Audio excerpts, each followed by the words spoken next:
Tax से जुड़ी हर उलझनों को दूर करने के लिए लेकर हम हाजिर हैं आपका पसंदीदा शो टैक्स गुरु, जहां हम नियमों के दायरे में रहकर टैक्स बचाने के बेहतरीन तरीके आपको बताते हैं। नमस्कार, मैं हूं लक्ष्मण रॉय और आज हमारे साथ होंगे जाने माने टैक्स एक्सपर्ट अहमदाबाद से मुकेश पटेल साहब। मुकेश पटेल साहब, आपका स्वागत हमारे शो में। कैसे हैं आप? थैंक यू जी, बिल्कुल ठीक है लक्ष्मण जी, थैंक यू सो मच। तो मुकेश पटेल साहब खास तौर से ऐसे लोगों के लिए एक टिप्स लेकर के आए हैं जो शेयर बाजार से भी कमाई करते हैं, कई बार प्रॉपर्टी बेच कर भी कमाते हैं या फिर गोल्ड बेच कर भी कमाते हैं। तो इस शो में बता दूं क्या कुछ खास रहने वाला है। कैपिटल गेन से होने वाली कमाई के बाद भी क्या 7 लाख तक की आमदनी पर नहीं देना होगा टैक्स? 30 जून तक करिए इनकम टैक्स के नोटिस का इंतजार।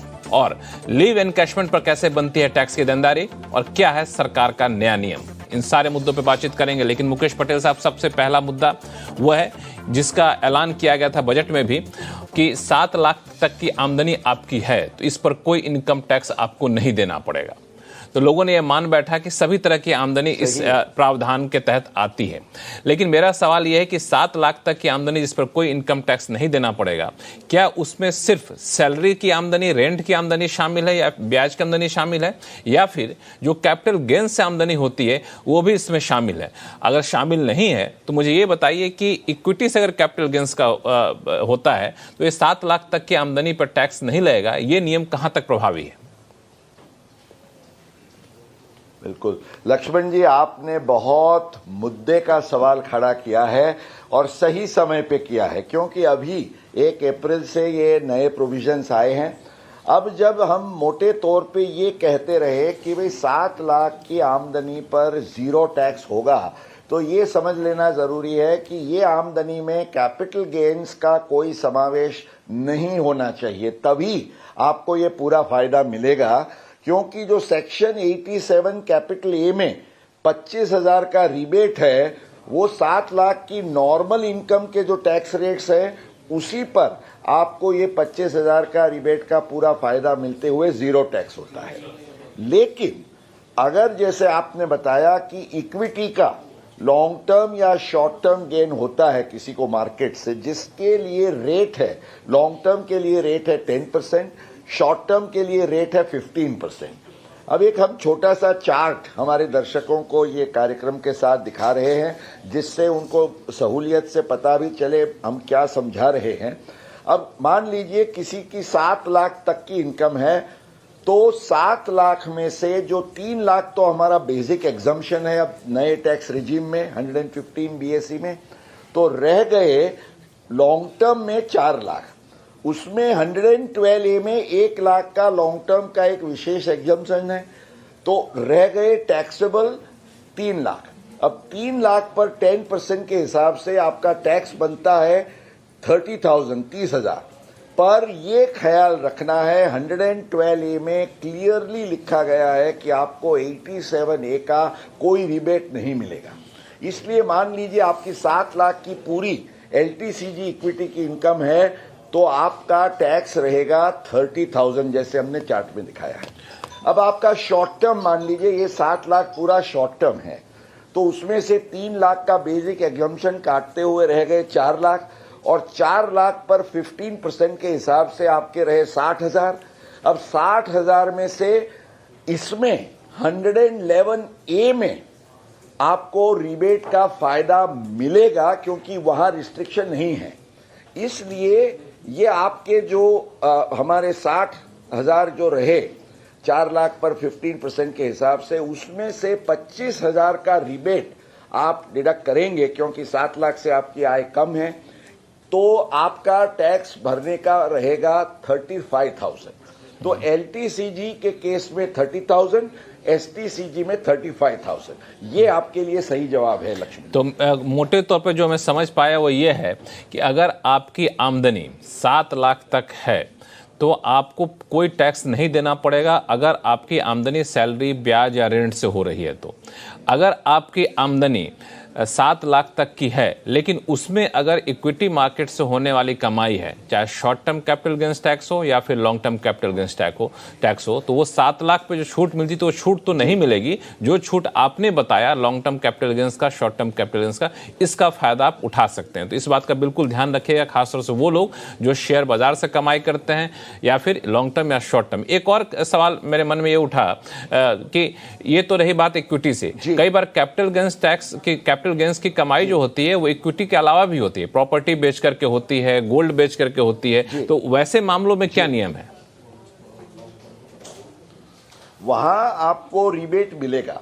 रिबेट केवल नहीं मिलेगा वो LTCG इक्विटी का, जैसे STCG इक्विटी में भी रिबेट मिल सकता है 25,000 का।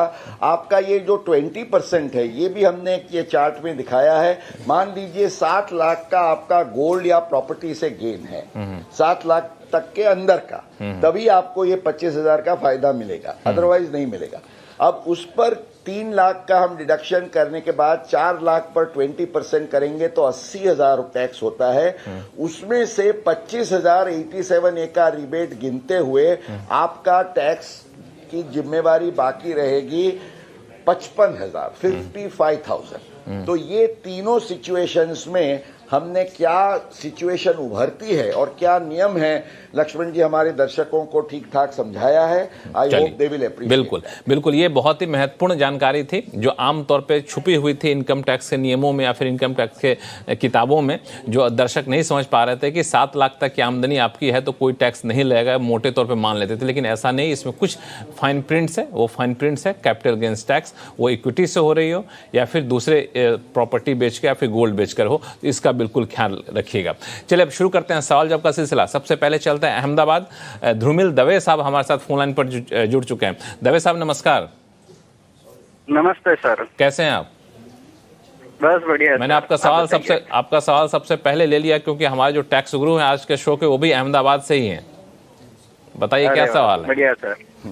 हाँ सर, तो सबसे पहले तो सर मैं टैक्स गुरु प्रोग्राम और श्री मुकेश पटेल जी का धन्यवाद करता हूँ। मेरा सवाल लीव एनकैशमेंट का जो एग्जाम्पशन था उसके रिलेटेड है।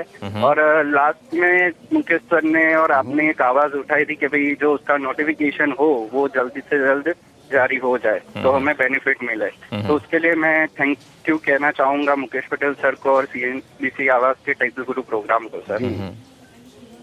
और मेरा सवाल ये है सर कि जो ये लीव एनकैशमेंट का एग्जाम्पशन है वो सिर्फ रिटायरमेंट होने के वक्त ही मिलता है, या अगर मैं नौकरी करता हूँ और उसको जब मैं उस पर इस्तीफा देता हूँ तो मेरे पुराने एम्प्लॉयर से जो मुझे रकम मिलती है उस पर भी ये लीव एनकैशमेंट का एग्जाम्पशन मिलता है सर क्या? हेलो जी, आपके सवाल हम लोगों ने सुन लिया। मुकेश जी आपके सवालों का जवाब देंगे। बिल्कुल बिल्कुल बिल्कुल। सबसे पहले तो हम दवे जी का शुक्रगुजार हैं कि उन्होंने हमारी ये बात सराही।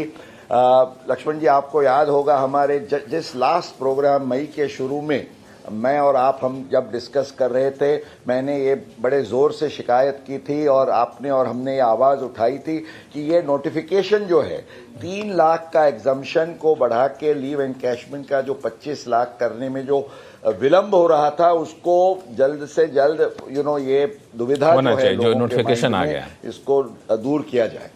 तो ये 25 लाख का नोटिफिकेशन 1 अप्रैल 2023 से इफेक्टिव हो गया है। That is the first good news. अब इन्होंने जो एक सवाल खड़ा किया है वो बहुत ही रोचक है। एक्चुअली ऐसा ही सवाल कई सालों पहले, क्योंकि ये जो सेक्शन है 1010AA लीव एनकैशमेंट के एग्जाम्पशन की, उसमें वर्ड्स यूज्ड आर कि भाई लीव एनकैशमेंट आपको मिलता है ऑन सुपर एन्युएशन और अदरवाइज।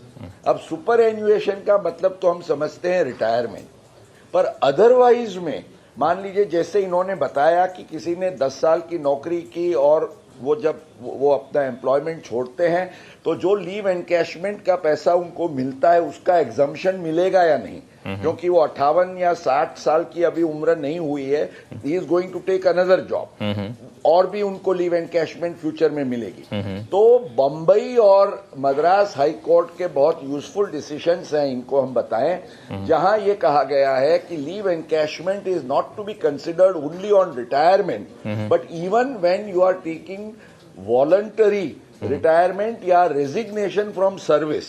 इसमें खाली एक ही नियम आपको ध्यान रखना है कि अब जैसे ये 25 लाख की लिमिट है, आज आप कहीं से रिजाइन होते हैं, आपको 15 लाख मिलते हैं, तो और जो नौकरी करेंगे उसमें आपका कोटा बच जाएगा सिर्फ केवल 10 लाख का, क्योंकि ये 25 लाख आपको पूरी जिंदगी में मिलेगा, बार बार नहीं मिलेगा। तो धर्मिल दवे जी के लिए अच्छी खबर है कि आप अगर रिटायरमेंट से पहले नौकरी छोड़ के भी करते हैं, लिव एनकैशमेंट मिलता है आपको, तो आप उस टैक्स छूट का फायदा उठा सकते हैं। लेकिन शर्त यही है कि मान लिया जाए अभी आपको 15 मिल रहा है तो आप बाकी दिनों में 10 का उठा सकते हैं। अगर अभी ही 25 मिल गया आपको तो फिर आगे के लिव एनकैशमेंट का फायदा नहीं उठा सकते हैं। दर्शकों को एक लाइन बता दूं कि आखिर मामला क्या था कि दरअसल जब भी जो छुट्टियां आपकी बची रह जाती हैं और जब आप रिटायर करते हैं, नौकरी छोड़ते हैं, तो उन छुट्टियों को एनकैश करते हैं, यानी उन छुट्टियों के एवज में कंपनी आपको सैलरी पैसे देती है।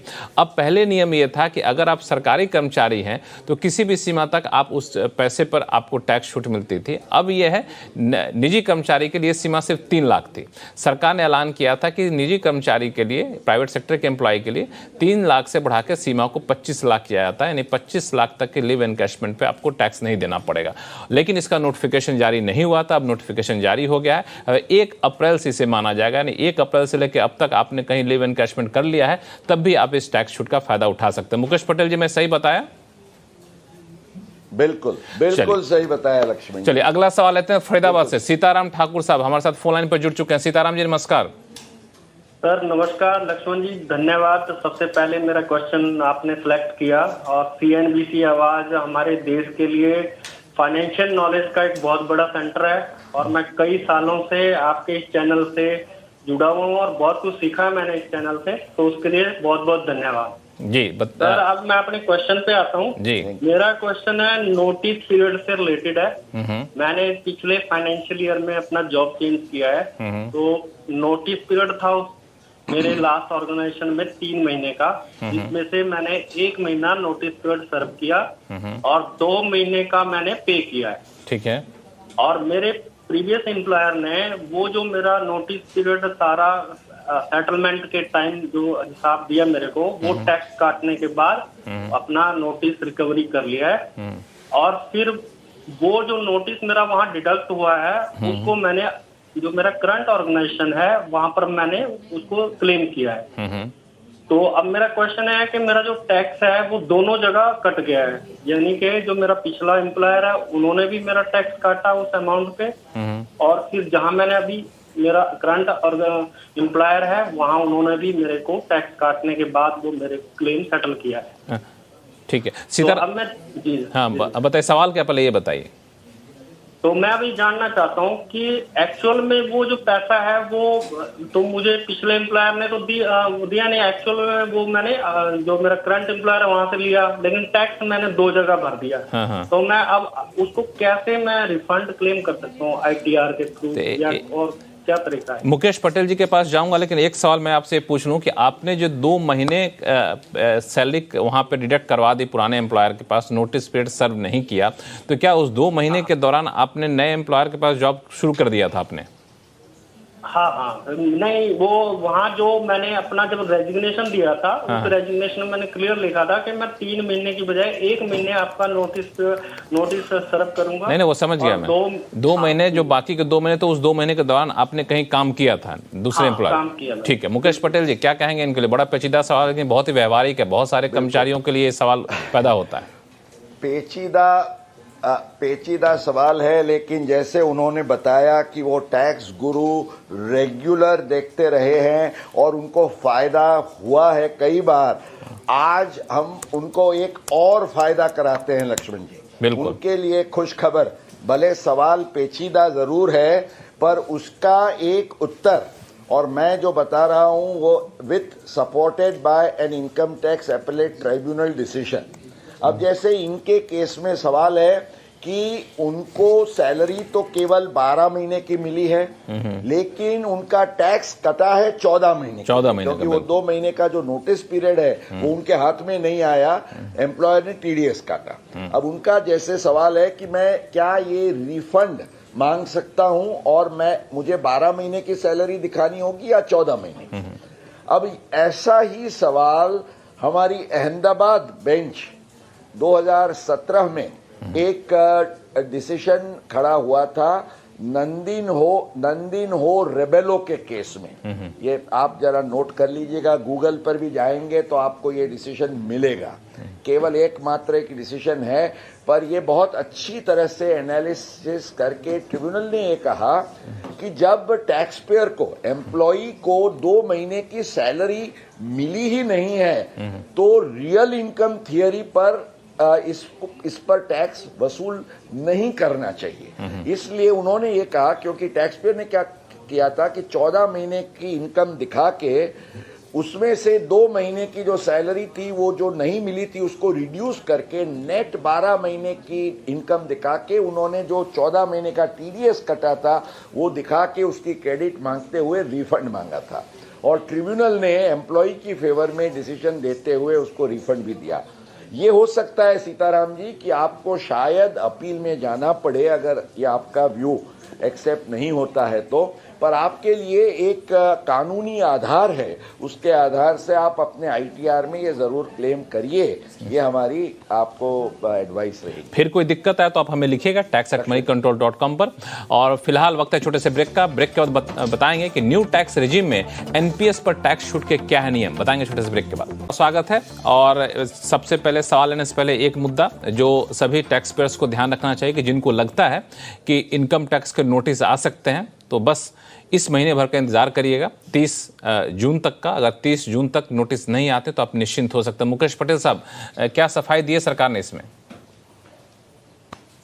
बिल्कुल, 30 जून ये बहुत इंपॉर्टेंट डेट है, और 30 जून को जिन लोगों को नोटिस नहीं आती है 30 जून तक, उनको ये खुशी होनी चाहिए जैसे हमारे अगले स्टैंडर्ड में जब प्रमोशन हो जाता था और हम खुश हो जाते थे ना, तो 22-23 का जो आपने रिटर्न भरा 30 जून तक उसकी नोटिस नहीं आई, इसका मतलब आप पास हो गए, आपके केस में कोई स्क्रूटिनी नहीं होगी। बिल्कुल आप निश्चिंत हो सकते हैं। स्क्रूटिनी के लिए 24 मई का एक सर्कुलर है, उसकी गाइडलाइंस हमारे दर्शक पढ़ सकते हैं, उनको ख्याल आएगा कि कौन कौन से केस में शायद स्क्रूटिनी की संभावना रह सकती है। लक्ष्मण जी, बिल्कुल। चलिए तो अब चलते हैं, फिर से सवाल जवाब का सिलसिला शुरू करते हैं। सबसे पहला सवाल लेते हैं नोएडा से पल्लवी का, जो कि इन्होंने ईमेल के जरिए भेजा है। दरअसल न्यू टैक्स रिजीम में अगर एम्प्लॉयर एनपीएस के तहत एम्प्लॉयर ही पैसा जमा करता है तो क्या इस पर टैक्स छूट का फायदा ये ले सकती हैं, जानना चाहती हैं, क्या सुझाव है इनके लिए? बिल्कुल, ओल्ड रेजिम या न्यू रेजिम, ये दोनों में कुछ कुछ बातों में बिल्कुल चेंजेस नहीं हुए हैं। इनमें से एक ये भी है कि जो सेक्शन 80 CCD 2 में एम्प्लॉयर का जो कंट्रीब्यूशन होता है उसको हम सैलरी की इनकम में से एग्जम्प्ट रखते हैं सेक्शन 17 में। ये प्रोविजन इन्होंने नए रेजिम में भी चालू रखा है, इसलिए एम्प्लॉई का एनपीएस का डिडक्शन नहीं मिलेगा, लेकिन एम्प्लॉयर के डायरेक्ट कंट्रीब्यूशन को एग्जम्प्ट माना जाएगा। तो पल्लवी जी के लिए ये पॉजिटिव न्यूज है। इसके बावजूद कि एम्प्लॉयर का कंट्रीब्यूशन सीटीसी का हिस्सा हो, क्यों? इसी एम्प्लॉयर का जो कंट्रीब्यूशन है वो 80C में नहीं गिना जाता है, वो 80 CCD 2 में है।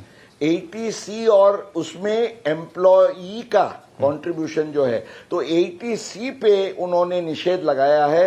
80 CCD 2 रेड विथ सेक्शन 17 में कोई बदलाव नहीं आया है। ये 115 BC की प्रोविजन हमें ख्याल में रखें। बिल्कुल। फिलहाल वक्त है छोटे से ब्रेक का। ब्रेक के बाद जानेंगे कैपिटल बॉन्ड पर मिलने वाले ब्याज पर भी क्या देना होगा टैक्स, बताएंगे छोटे से ब्रेक के बाद।